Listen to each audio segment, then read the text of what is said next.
هو أنا لازم أكون أم مثالية والّا مسموح لي إن أنا أتعب؟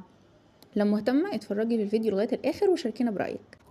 تعالوا نعمل فطار سوا سريع جدًا وحلو جدًا للأطفال عشان الفتفتة اللي بتحصل. أنا كنت دايمًا باعمل له بيض مثلًا مقلي وأحط له عيش وكده بقى عشان هو بيحب ياكل زينا أوي. فلأ في فتفتة كتير وفي بلاوي كتير بتحصل والصيف والنمل وكده، فما كنتش مستحملة بصراحة اليوم ده إن أنا أروّق ولا أعمل أي حاجة. فباجيب بيض بارُبّه كده وباعمله زي أكنه قرص، بس باحط عليه قبل بس ما البيض ده ينشف، باحط عليه الرغيف من فوق علشان يلزق جوه الرغيف، يعني ما يبقاش كل شوية الأكل بيقع منه، الأطفال ما بيعرفوش يمسكوه. بس كده هو هياخده في إيده، بس بعد ما يبرد ياخده في إيده ويمسكه، فهو كده حلو أوي بالنسبة له، يعني هياكل بس مش هيفتفت حاجة، هو كله جوه الطبق. وبعد كده بقى قُلت أعمل لنفسي واحدة كابتشينو كده وأروّق على نفسي عشان أبتدي بقى أعمل الغدا. إحنا النهارده هنعمل حاجة كده سريعة، أنا ما كانش عندي حاجة غير بانيه، أنا كنت مقطعاه شرايح تخينة بس شوية، فهقطعه زي الشاورما، بس طبعا الشرايح هتبقى أتخن فاهميني، فهحط عليه توابل اللي هي بتاعت باب الشام، توابل الفراخ دي وحلوة جدًا، لإن هي أصلًا التوابل دي فيها كل حاجة، حتى الملح، حتى كل حاجة، فأنا كنت حاسة إن هي كويسة. قبليها برضه أنا كنت شايلاها بشوية ملح وفلفل صغيرين متبلاهم يعني وشايلاهم في الفريزر، فalready أنتوا لو شفتوها تحسوا إن هي فيها الملح والفلفل بتوعها. بس هاحط عليها بيضاية وأقلبهم كلهم مع بعض، هي بيضاية واحدة بس كفاية أوي عليهم، لإن هو أصلًا الوجبة مش كبيرة، وهاتبلهم ببقسماط، أحطهم جوه بقسماط، وبعد كده آخدهم على طول من البقسماط على الزيت سخن. علشان لما بيتعمل ببقسماط ويتساب بيبقى طري كده لا بيبقى وحش جدا.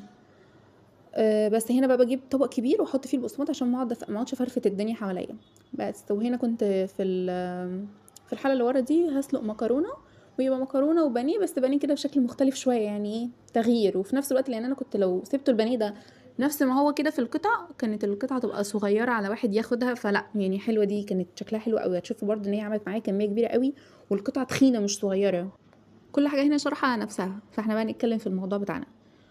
هو ان انا المفروض اكون ام مثالية ولا عادي ان انا ممكن اتعب؟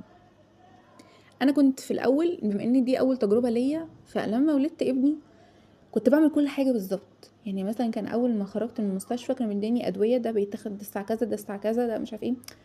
فانا كنت مثلا ايه، انا يعني هما كانوش كمان بيقولوا بالساعات، يعني مثلا 3 مرات في اليوم، فانا قعدت اسرش المفروض ما بين كل دواء والتاني قد ايه، فمثلا 4 ساعات مثلا او 5 ساعات، فكنت اظبط المنبه بالظبط، ولو مثلا الميعاد كان جاي الساعه 1:10 لو كنت نسيت ادي الدواء يا لهوي على كنت بحس بحس ان انا فاشله واني مش هنفع ومش هعرف اكمل لا كان الموضوع ضغط. وبعد كده لقيت ان انا في ايام انا بصحى انا تعبانه فيها مش قادره اعمل اي حاجه وطاقتي مفيش وزهقانه ومش عارف ايه، كنت بحس ان انا مش من حقي ان انا ازهق الزهق ده، وانتي في نعمه انتي مش عارفه ايه. ايوه انا فاهمه ان انا في نعمه، انا مش ضد اللي انا بعمله، انا بس تعبانه دلوقتي مش قادره اعمل حاجه، هعمل بس انا عايزه افضفض، عايزه اقول ان انا تعبانه.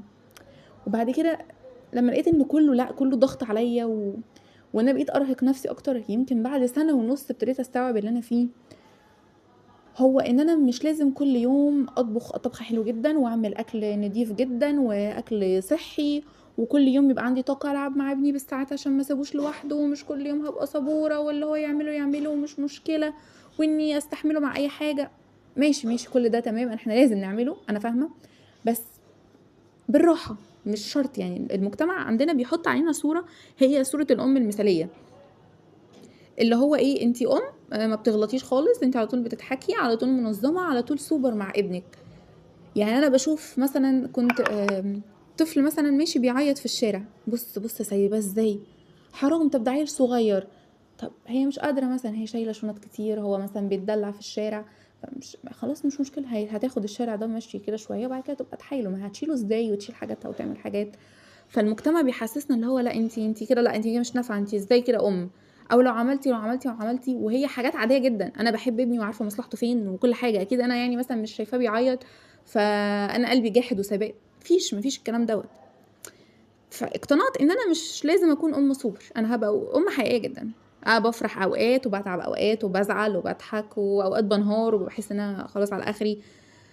ففي اوقات بقعد اقول لنفسي ان كفايه ان انا اكون بس بحاول، مش لازم اكون ام كامله، المهم ان انا اكون موجوده مع ابني بحبه بجد، حتى لو في فوضى كتير، في غلط كتير، في عياط كتير، مش مشكله، النهارده متضايقه شويه هحاول، فانا كده كفايه.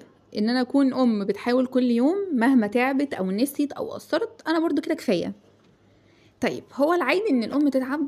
انا بشوف من وجهة نظري ان مش لازم اكون تعبانه، ومش لازم ان التعب ده يكون حاجه عاديه برضو. ان انتي ام انتي ما ترتاحيش بقى، ما انتي خلاص، ما انتي اخترت انك تكوني ام. لا، مش ده مش صح. ومش لازم برضو ان انا علشان تعبانه باستمرار ومرهقه باستمرار ان انا اكون احس ان انا فاشله، او ان انا مش كل حاجه تمام معايا. برضو لا، احنا امهات مش لازم نبقى روبوت يعني. احنا بنحب ولادنا بكل طاقتنا، بس لازم الطاقه دي تبقى ليها حدود شويه. يعني لو انتي بتسمعيني دلوقتي بتطبخي او بتغسلي مواعين، او حتى يا ستي لو انتي بتعيطي من كتر التعب، افتكري ان انتي برضو مش لوحدك. احنا كلنا زيك، انا زيك، كلنا زيك، بنتعب بس بنقوم. ومش مطلوب منك غير ان انتي تحاولي، مش لازم تبقي ام مثاليه. كفايه انك تكوني بتحبيه، بتديله اهتمام، واقفه على رجلك عشان تديله كل حاجه. ده كفايه. وانا بقول برضو لنفسي وليكي، انت كفايه باللي عندك، كفايه باحساسك، كفايه بحبك، كفايه ان انت بتفكري اصلا ازاي انك تبسطيه، ازاي انك تخلي كل حاجه كويسه. ده كفايه قوي. مش مطلوب بقى منك حاجه يعني. يوم نرتب البيت، يوم نعمل اكل كويس يكفي يومين، يوم نعمل مش عارفه، لازم كده، لازم نرتب دماغنا في ان احنا ما نعملش كل حاجه. مش لازم تبقى الشقه كل حاجه وانتي تبقي بيرفكت وكل حاجه بيرفكت، لا. الاولويه طبعا لعيالنا، ده حاجه خلاص مش هينفع نغيرها، لان هم يا عيني مش هيعرفوا ياخدوا مسؤوليات نفسهم الا لو كبروا يعني شويه. فلازم انت اللي تهتم بدراسته، اكله وشربه، تمام، اوكي، احنا الحته دي تمام. هطبخ برضو كل يوم، هاكلهم، مش هاكلهم، بس مش لازم كل يوم حاجه جامده، مش لازم كل يوم سفره واو. طالما الاكل مفيد وفيه غذاء خلاص يعني، خلاص نسكيب بقى المرحله دي، مش مشكله. مش لازم الشقه تبقى كل يوم بتتهد وبتتبني. لا، انا عندي ان انا مثلا الملم الشقه كل يوم، ومثلا يومين او 3 بس في الاسبوع اللي ممكن اجر الحاجه وامسح تحتها. وعلى فكره لو هي وراها نظيف مثلا وكل حاجه، مش هجرها بصراحه. هي كفايه قوي عليها يوم في الاسبوع تعب، لكن ان انا كل يوم لا، هجيب منين صحه؟ ما انا نفسي بسبب الارهاق دوت ابتديت اتعب وانا لسه صغيره جدا على التعب ده. فلا، يعني مش هعمل كده في نفسي. يوم مثلا نطبخ طبخة تكفي معانا يومين، يوم نرتب ترتيبة حلوة جدا كده للبيت، يوم مش عارف، بس لازم ندي لابننا كفاية 10 دقايق في اليوم، كفاية حلوة قوي ان احنا نديهم الطاقة كلها في ال10 دقايق دول. وبعد كده بقى خلاص انتي بتلعبي معاه اللي هو العادي، بس انا بكلمك على طاقتك انتي فاضية خالص ومديله روحك كلها في ال10 دقايق دول، بتفرق معاهم جدا، وهو ده بيبقى احسن حاجة بالنسبة لهم.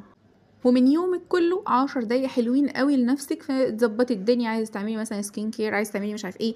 انا احيانا بقوم احط ماسكاتي واخرج لابني بماسكاتي دي، اللي هو يلا بخ وكل حاجه بقى، بنفضل نلعب شويه علشان ما يحسش ان انا برضو سايباه، وماشيه اهي ماشيه برضو.